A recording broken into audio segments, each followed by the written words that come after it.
ഈശോ മിശിഹായിക്ക് സ്തുതിയായിരിക്കട്ടെ.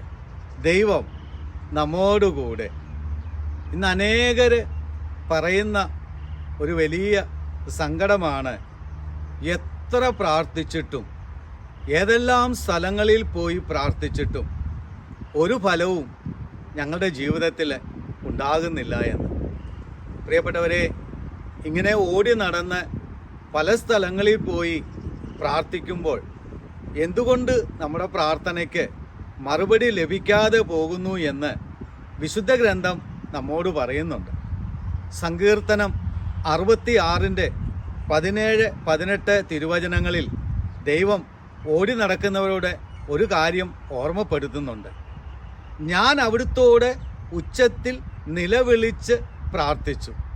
എൻ്റെ നാവ് കൊണ്ട് ഞാൻ അവിടുത്തെ പുകഴ്ത്തി. എൻ്റെ ഹൃദയത്തിൽ അകൃത്യം അല്ലെങ്കിൽ ദുഷ്ടത കൂടിയിരുന്നെങ്കിൽ കർത്താവ് കേൾക്കുമായിരുന്നില്ല എന്ന് സങ്കീർത്തനകനിലൂടെ ദൈവം നമ്മളെ ഓർമ്മപ്പെടുത്തുകയാണ്. ഇത് തന്നെയാണ് അപ്പസ്തോല പ്രവർത്തനം 1-ാം അധ്യായം 24-ാം തിരുവചനത്തിലും നമ്മളെ ഓർമ്മപ്പെടുത്തുന്നത്. ദൈവമേ, അങ്ങ് എല്ലാവരുടെയും ഹൃദയത്തെ കാണുന്നവനല്ലോ എന്ന് അവിടെയും രേഖപ്പെടുത്തിയിരിക്കുക. പ്രിയപ്പെട്ടവരെ, അവിടെയും ഇവിടെയും ഓടി നടന്ന് നാം പ്രാർത്ഥിക്കുമ്പോൾ നാം ആരെങ്കിലും നമ്മുടെ ഹൃദയത്തിൻ്റെ അവസ്ഥകളെക്കുറിച്ച് ചിന്തിക്കാറുണ്ട്? ഹൃദയത്തിൽ ദുഷ്ടത കൂടിയിരുന്നിട്ട് ഭാഗികമായി നാം എന്തെല്ലാം ചെയ്താലും ദൈവം നമ്മുടെ പ്രാർത്ഥന കേൾക്കുകയോ അത് സ്വീകരിക്കുകയോ നമുക്ക് മറുപടി നൽകുകയോ ചെയ്യുകയില്ല.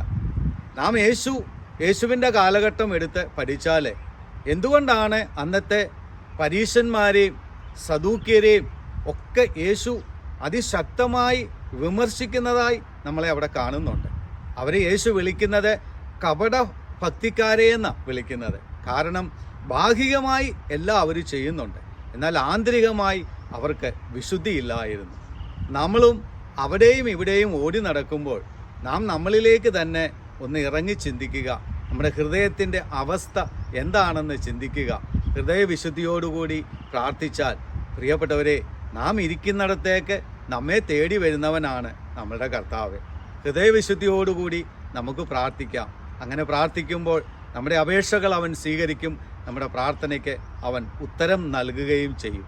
എന്നെ ഈ നിമിഷം കേട്ടുകൊണ്ടിരിക്കുന്ന എല്ലാവരെയും സർവശക്തനായ ദൈവം ഇമ്മാനുവേൽ, ദൈവം നമ്മോടുകൂടെ എന്ന ശുശ്രൂഷയിലൂടെ ഈ നിമിഷം സമൃദ്ധമായി അനുഗ്രഹിക്കട്ടെ.